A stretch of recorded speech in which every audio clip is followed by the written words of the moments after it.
Hello everyone. अब तक हमने एचटेट पीजीटी फिजिक्स 2017 के पेपर के 30 क्वेश्चन कंप्लीट कर लिए हैं। 120 तक क्वेश्चन कंप्लीट हो गए हैं। आज हम करेंगे क्वेश्चन नंबर 121 नंबर का क्वेश्चन। देखो भाई, ये क्वेश्चन आप खुद ही देख लो। ऐसे क्वेश्चन हैं जो तीनों के लिए फ़ायदेमंद है। आपके एचटेट के लिए भी 2017 वाला पेपर बहुत अच्छा पेपर है, एमएससी बीएससी लेवल का पेपर है, और ये जो पेपर है स्क्रीनिंग और सब्जेक्टिव दोनों पेपरों के लिए भी इतना ही हेल्पफुल है। तो अब देखो, हमारे पास 121 क्वेश्चन है। A heavy particle of mass 0.50 kg। एक हैवी पार्टिकल है, वो क्या है जिसका मास है 0.50 kg। Is hanging from a string. एक स्ट्रिंग से हैंग कर रखा है। फिक्स विद द रूफ, वो रूफ के साथ जो फिक्स है। The force exerted by the string on the particle is. जो पार्टिकल है ये, उस पर कितना फोर्स लगेगा। Force exerted by the string, string के द्वारा, ऑन द पार्टिकल इज। तो देखते हैं स्ट्रिंग पर जो फोर्स लगेगा वो फोर्स क्या होगा, mg। मास कितना है 0.5, ग्रेविटी 9.8। तो फोर्स नीचे की तरफ कितना लग रहा है 4.9 न्यूटन डाउनवर्ड। अब फोर्स तो ये तो नीचे वाला था, कुछ वो ऊपर भी फोर्स लग रहा होगा, टेंशन रस्सी में भी आ रही होगी। फोर्स या फिर tension by the string on the particle will be. तो जो पार्टिकल टेंशन लगाएगा वो भी इक्वल एंड अपोजिट ही लगाएगा, अदरवाइज तो वो क्या हो जाए, बैलेंस नहीं होगा, इक्विलिब्रियम नहीं बनेगा। तो फोर्स कितना 4.9 न्यूटन अपॉन। नेक्स्ट है क्वेश्चन नंबर 122।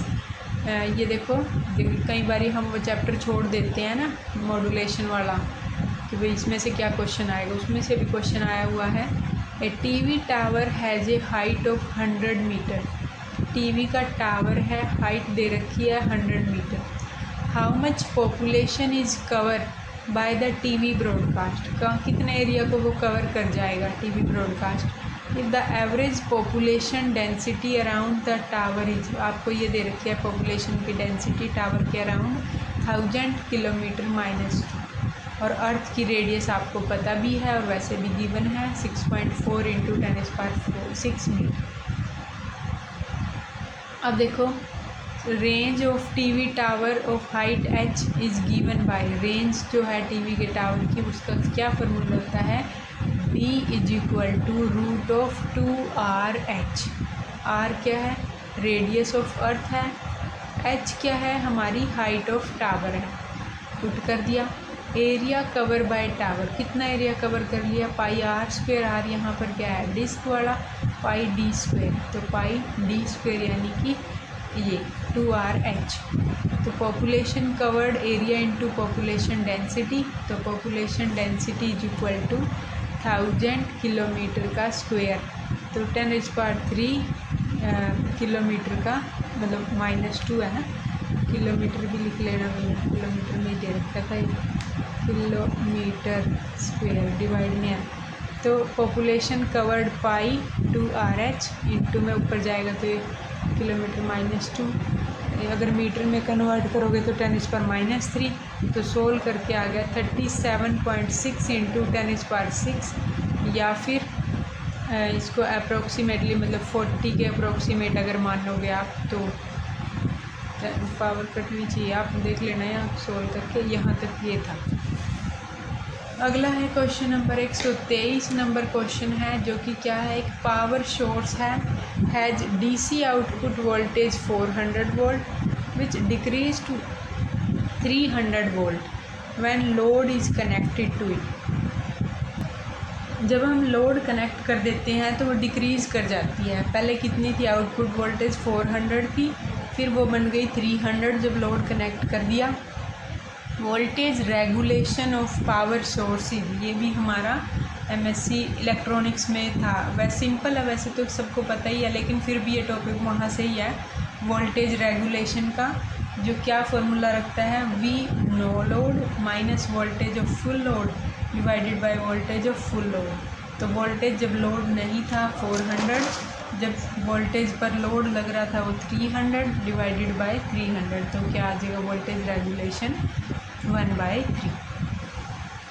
नेक्स्ट है क्वेश्चन नंबर 124। 3 यूनिफॉर्म चार्ज हैं, ईच ऑफ +1 माइक्रोकूलम। सबका चार्ज जो है वो क्या है, +1 माइक्रोकूलम है, और वो कहाँ प्लेस्ड है, ये 1 0 पर, 2 0 पर और 3 0 पर।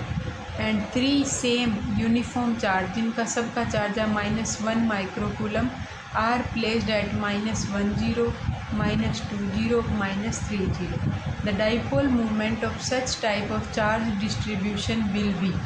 तो जो डिस्टेंस है वो किस में है, मीटर में है। तो देखो डाइपोल मूवमेंट जो होगी वो क्या होगी, P1 P2 P3, P1 + P2 + P3। हम टोटल जब निकालेंगे तो उसकी मैग्नीट्यूड ले लेंगे। हम यहाँ डायरेक्शन की बात नहीं कर रहे, क्योंकि हमें सिर्फ अमाउंट चाहिए। तो क्या हो जाएगी इन सब का सम। तो पहले वाला Q1 इंटू में क्या होता है, डाइपोल मोमेंट का फॉर्मूला P = Q इंटू में 2a, जो लेंथ है उसका 210। तो यहाँ मैंने लिखा नहीं है 2, डायरेक्टली लिख दिया 2a। यहाँ पर क्या है, वो L है, L1 है। तो Q1 इंटू में L1, Q2 इंटू में L2, Q3 इंटू में L3 का सबका मोड।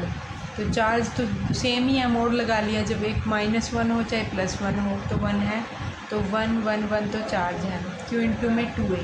ये देखो सेपरेशन यहाँ से यहाँ तक क्या है, L1 तो कितनी है, 1 थी, तो इंटू में 2, तो ये हो गया 2। Q2 चार्ज 1 है, L2 क्या था, यहाँ से यहाँ तक की सेपरेशन कितनी होगी, देख लो आप, 2 है, तो 2 इंटू में 2 4 है, यहाँ से यहाँ तक की 3 इंटू में 2 6, तो 2 + में 4 + 6। वैसे भी आपको पता ही है कि एक डाइपोल ये है, ये हमारा क्या है, एक सिंगल डाइपोल है जिसके बीच की टोटल लेंथ कितनी है, 1 इधर 1 इधर, तो ये है 2। फिर दूसरा डाइपोल है -2 से 2 तक, ये वाले इसकी जो लेंथ है वो कितनी है, 4। फिर तीसरा डाइपोल है, या तो Q इंटू 2a करके लगाओ अगर मैग्नीट्यूड ले रहे हो, अगर नहीं पूरा ले रहे हो तो पूरी लेंथ ही हो जाएगी। तो ये हमारा आ जाएगा 12 माइक्रो क्या होती है, चार्ज इंटू में डिस्टेंस। तो जो देखो कूलम तो आना ही है चार्ज, और ये क्या है, मीटर में क्या होगा, कूलाम मीटर होता है ना ये, लेकिन चार्ज क्या माइक्रो कूलाम में है, तो माइक्रो कूलाम मीटर। नेक्स्ट है क्वेश्चन नंबर 125, जो कि क्या है, number of atom per unit cell in a BCC and FCC are respectively. पहले हमने बना लिया, BCC का मतलब क्या है, बॉडी सेंटर्ड क्यूबिक, FCC का मतलब क्या है, फेस सेंटर्ड क्यूबिक। तो नंबर ऑफ एटम जो होंगे पर यूनिट सेल कैसे निकालेंगे हम, तो देखो नंबर ऑफ एटम इन, पहले हम निकाल लेते हैं BCC लैटिस में। टोटल जो नंबर ऑफ एटम होंगे वो क्या होंगे, जितने कॉर्नर पे हैं प्लस बॉडी के सेंटर में। कॉर्नर पे टोटल कॉर्नर है 8, तो number of atom in corner divide by 8, plus जो बॉडी के सेंटर में है वो कितने हैं, number of atom in body centre कितने हैं, वो एक ही है। तो टोटल नंबर ऑफ एटम कितने हो गए, 8/8 + 1/1, जो कि कितने हो गए, 2।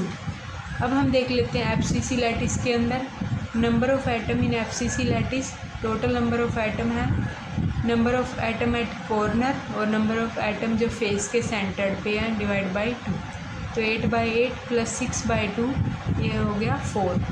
तो NC number of atom at the corner, NB number of atom eight body centre, NF number of atom at face centre, NT है total number of atom. Next है question number 126। 3 particles each of mass m are placed at the vertex of an equilateral triangle of side A।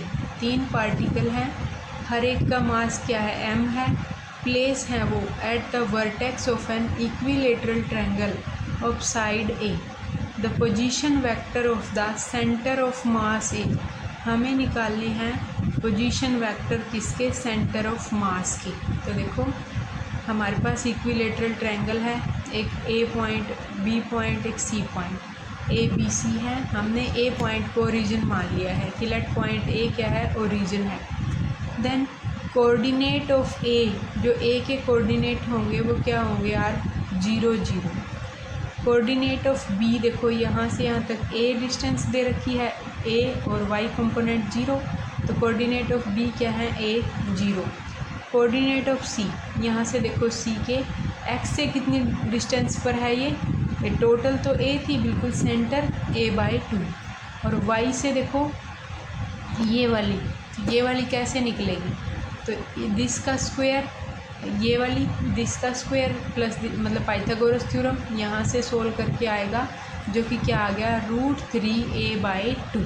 तो सी के आगे a/2 और √3a/2।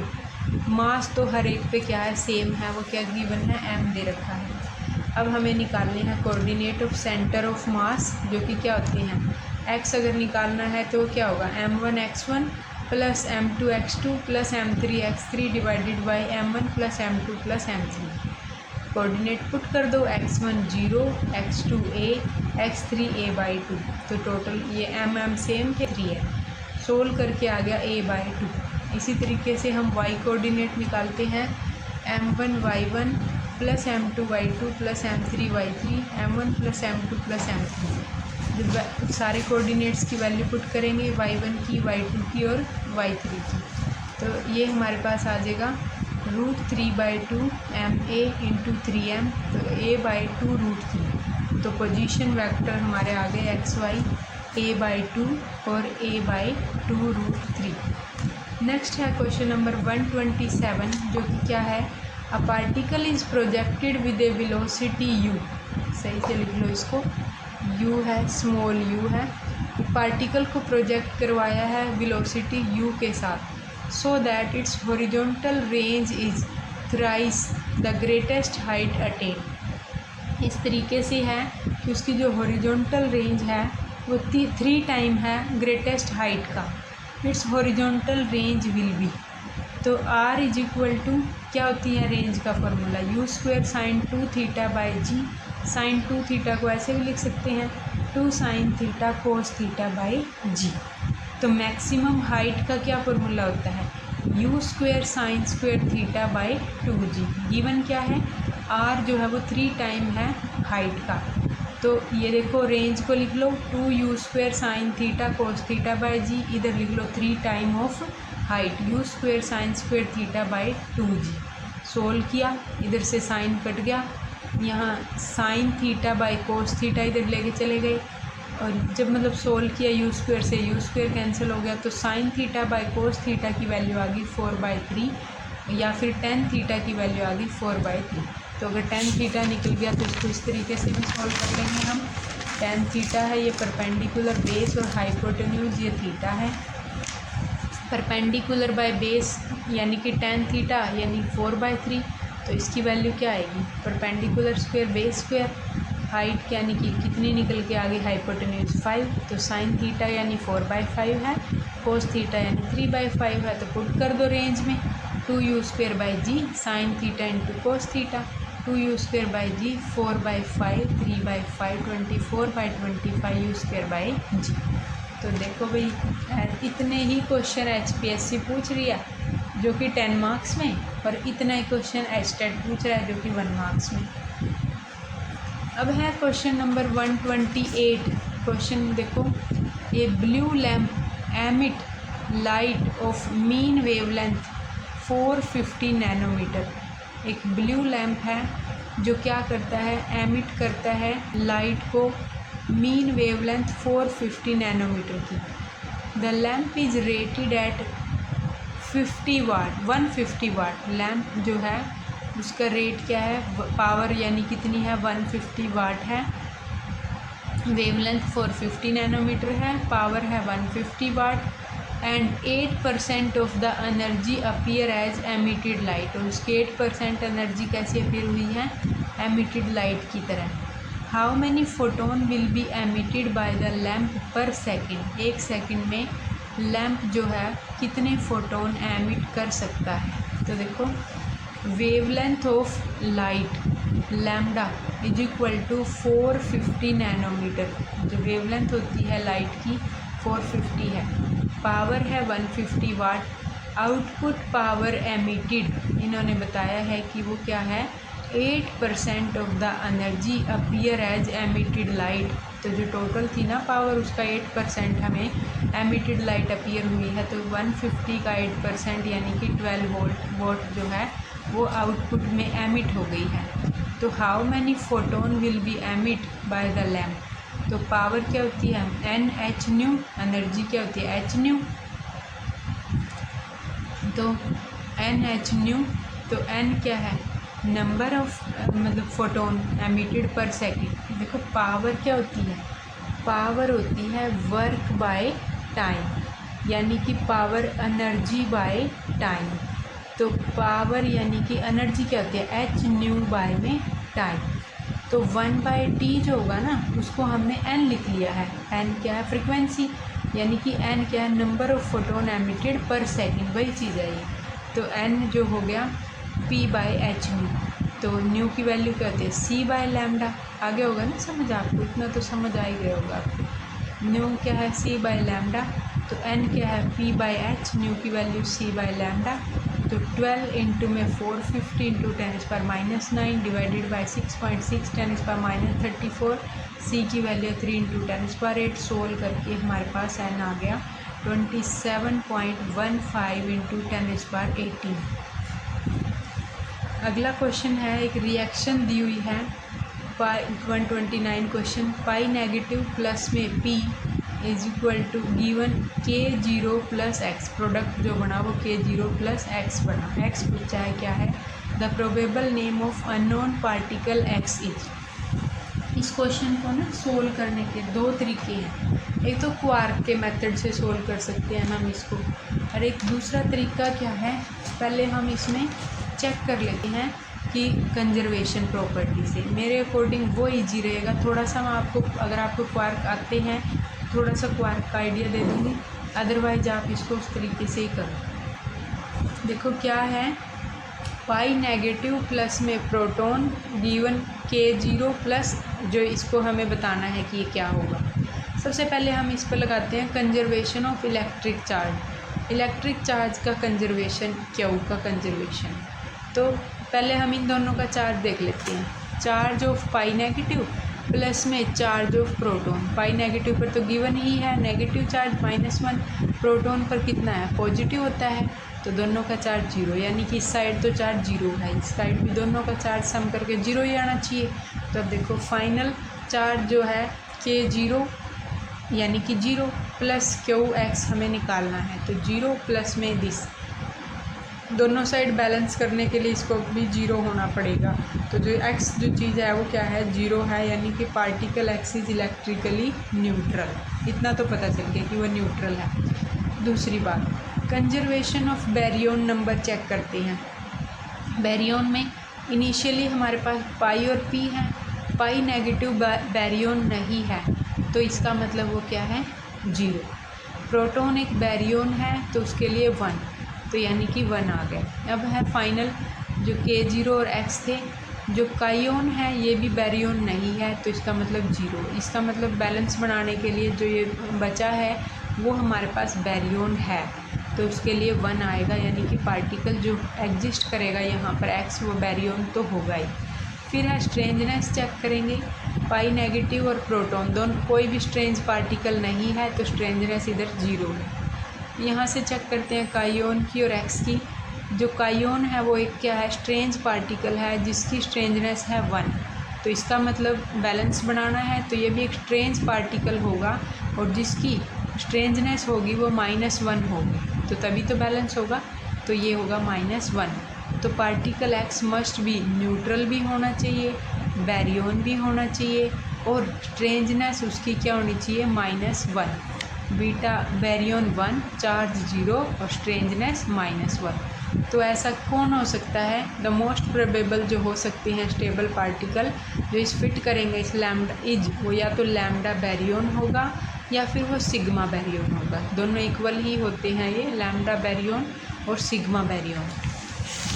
तो हमने यहाँ पर या तो सिग्मा बैरियन ही ले लिया है क्योंकि दोनों इक्वल है। दूसरा एक और तरीका होता है इनको देखने का, वो होता है क्वार्क वाला। ये कंप्लीट हो गया भाई आपका। इनमें से अगर जो भी आपको ऑप्शन दिखे, ये दिखे तो लैम्डा बैरियन लिखे आना, सिग्मा बैरियन दिखे तो ये लिख के आ जाना है। यहाँ ऑप्शन में सिग्मा था तो हमने सिग्मा लिख दिया। अब देखो दूसरा तरीका हमारा, तो दूसरा तरीका क्या है, वो है क्वार्क्स वाला। तो क्वार्क पाई नेगेटिव जो होता है ना, उसके लिए क्वार्क चेक करो। देखो वो होता है डाउन क्वार्क और अप क्वार्क एनिहिलेशन। तो जो प्रोटॉन है उसके लिए अप अप डाउन होता है। और तो ये क्या देगा टोटल मिलके, वो देगा up down down total. You से यू बार तो कैंसिल हो जाएगा, तो अप डाउन डाउन आएगा। तो net content after you you bar annihilation, क्योंकि एक यू बार है एक यू है तो एक कट के ये बचेगा यू डी टी। प्रोडक्ट में देखते हैं K0 के लिए क्या होता है, ये होता है डाउन क्वार्क और क्या है स्ट्रेंजनेस का क्वार्क एनिहिलेशन। और समीशन 0 जो हम मान के चल रहे हैं अभी ये बना है, तो उसके लिए क्या होता है अप डाउन स्ट्रेंज। तो जो फाइनल बना वो क्या बना अप डाउन डाउन, यानी कि सेम बन गया। तो नेट कंटेंट आफ्टर, इसमें देखो एक स्ट्रेंज है इसमें एस डैश है, दोनों की एनिहिलेशन से बना है एस एस बार क्रिएशन से। तो रिजल्ट आ गया total quark flavour is conserve, quarkness दोनों साइड क्या है कंजर्व है। तो सारा पता चल गया। अब हम थोड़ा सा देख लेते हैं पाई नेगेटिव में कैसे आया। 1 डाउन क्वार्क था और 1 एंटी अप क्वार्क था। डाउन क्वार्क की वैल्यू क्या होती है -e/3, एंटी अप क्वार्क की होती है -2/3e। तो टोटल चार्ज जो आ गया वो आ गया -1e। ऐसे प्रोटॉन है अप अप डाउन, तो 2 अप क्वार्क हैं तो +2/3, 1 डाउन क्वार्क है तो -1/3, नेट चार्ज हो गया +1। तो -1 और +1 टोटल हो गया 0। K0 के लिए क्या होता है एक डाउन एक स्ट्रेंज, तो strange particle anti strange particle है एंटी स्ट्रेंज, और एक है डाउन। और समीशन 0 हमने जो लिया है वो क्या है 1 up quark, 1 down quark and 1 strange quark. इन्हें मिलके हमें क्या दे दिया है एस बार इनका क्रिएट हो गया अप डाउन डाउन। तो टोटल चार्ज कंजर्वेशन हो गई। अब हमने क्वेश्चन नंबर 129 कर लिया है। तो देखो, तो बस ऐसे ही करना था ये कि पाई नेगेटिव है डाउन क्वार्क अप क्वार्क। ये तो मैंने तरीका है, कंजर्वेशन भी इजी मेथड है, उस पर कर सकते हो आप। तो ये आ गया और समीशन 0 ऑप्शन में था तो ये फिट हो गया इसमें। नेक्स्ट है क्वेश्चन नंबर 130 है ना थोड़े से क्वेश्चन MSc के, तो आप इनको करके जाना सारे पेपर को। 2017 का पेपर मोस्ट इम्पोर्टेंट पेपर है, एस्टेट के लिए भी, स्क्रीनिंग के लिए भी और सब्जेक्टिव के लिए भी। नेक्स्ट क्वेश्चन है 130 question, the dimension of Reynold number is, Reynold number tell about nature of flow of fluid. It is given by, Reynold number जो होता है वो क्या होता है ρ/dV/ईटा। ये क्या बताता है कि फ्लूइड किस तरीके से फ़्लो कर रहा है। v यहाँ पर क्या है वेलोसिटी ऑफ फ्लूइड फ्लो, रो क्या है यहाँ पर डेंसिटी ऑफ लिक्विड, d है डायमीटर, ईटा क्या है coefficient of viscosity of fluid. सारी वैल्यू पुट करेंगे रेनॉल्ड नंबर में, डेंसिटी की भी, डायमीटर की, वेलोसिटी की और क्या है ईटा की। तो हमें मिल जाएगा रेनॉल्ड नंबर डायमेंशन लेस। तो अब हमने 130 क्वेश्चन कर लिए हैं, 20 क्वेश्चन और बचते हैं, उनको हम अपने नेक्स्ट वीडियो में करेंगे। Thank you.